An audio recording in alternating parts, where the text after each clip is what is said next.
Hello and welcome back to Ear to the Ground. Something I've been thinking about recently has been time. Whoa, shocker. I think that within the context of the pandemic, a lot of us kind of, when asked to recall, remember the certain days within the pandemic, it's kind of hard to. It's like, I definitely felt like time was like slipping from my hands and I couldn't do anything to stop it. And it kind of made me think of the Great Depression. I feel like children of the Great Depression, or just like young people in general in the Great Depression who have survived it, the way that they lived oftentimes afterwards had a lot of like scarcity mindset incorporated into it.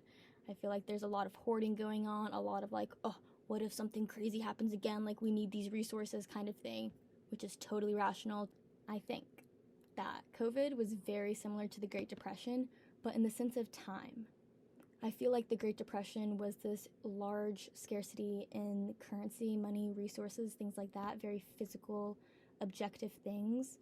But after the kind of like the Great Depression of COVID, we kind of had this huge scarcity of time. People felt like they were losing time. And maybe that now leads to kind of our own version of hoarding or saving on to little every precious thing in the way that we take photos. Like, my camera roll is filled with like memories that I had to save, and I never go back and look at them. Like, I'm so attached and I don't even go back and look at them. Food for thought. Let that plant a seed. I hope y'all have some productive thoughts on time and can dive into that existential can of worms.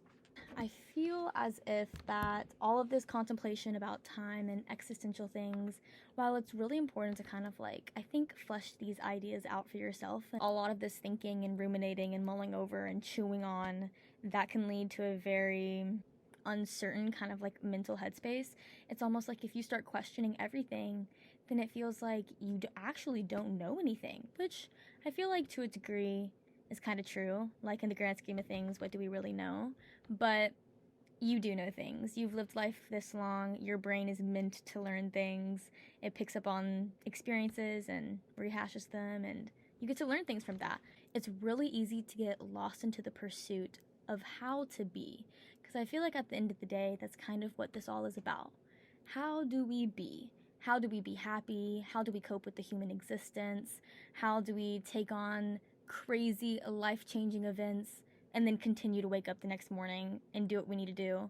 Kind of fixating on how to be and kind of committing to this idea like, I need to read all of these scriptures, I need to ask all of these questions, I need to talk to all of these people, da da da da.